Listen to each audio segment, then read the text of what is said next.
किसान भाइयों एवं बहनों नमस्कार। Siddhi Vinayak agri processing private limited के आलू बिजनेस पाठशाला में आपका स्वागत है।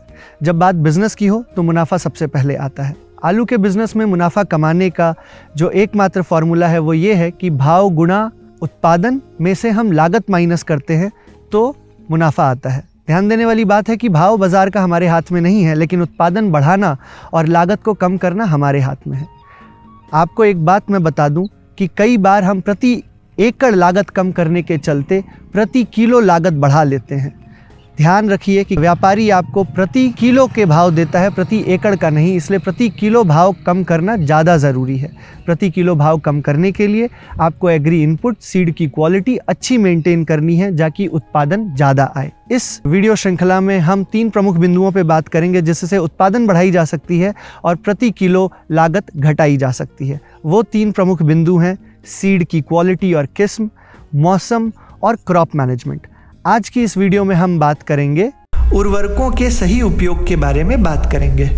नमस्कार किसान भाइयों और बहनों, आज हम एक बहुत महत्वपूर्ण विषय पे बात करेंगे जो कि उर्वरक का संतुलित इस्तेमाल है, जिससे आप अपनी फसल से भरपूर पैदावार ले सकते हैं।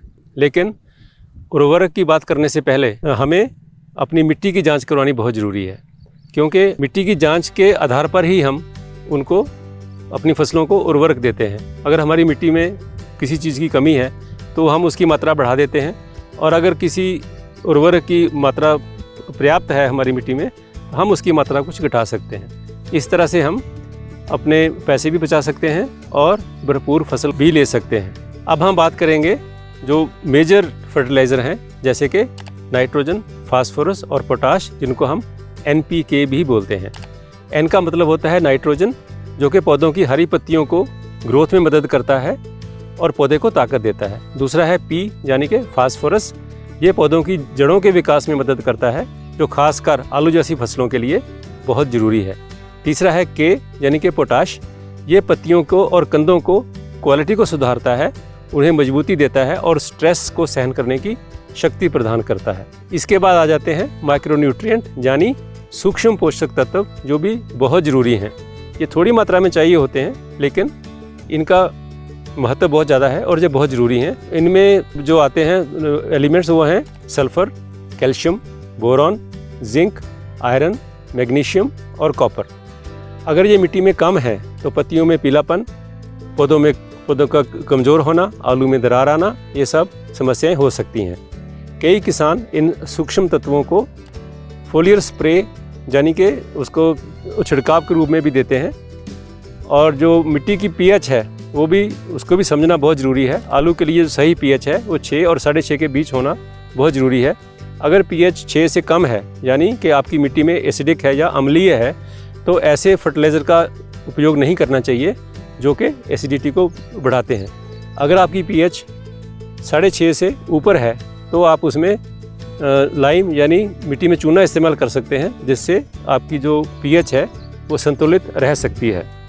1 एकड़ की खेती के लिए आमतौर पर हमें कितना फर्टिलाइज़र चाहिए उसके बारे में हम अभी बात करेंगे।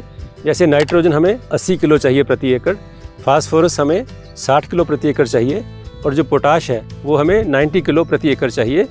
ये सारे पोषक तत्व हमें DAP, urea, muriate of potash और पोटाशियम सल्फेट जैसे उर्वरकों से प्राप्त होते हैं।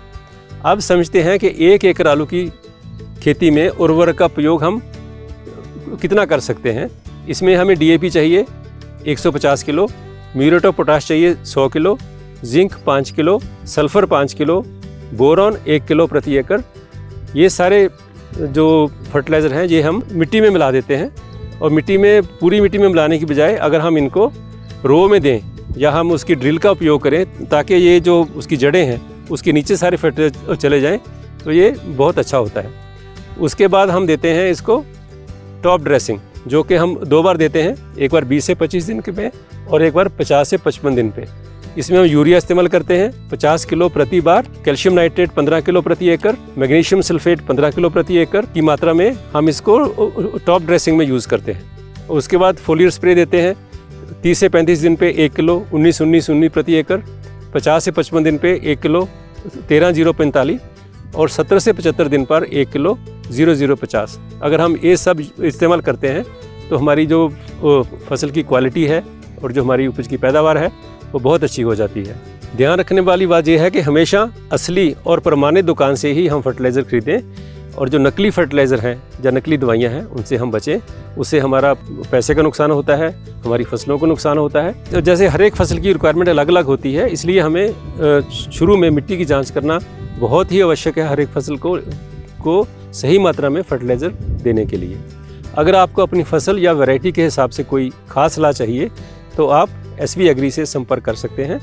धन्यवाद और आपको अच्छी फसल और सुदृढ़ खेती की शुभकामनाएं। धन्यवाद।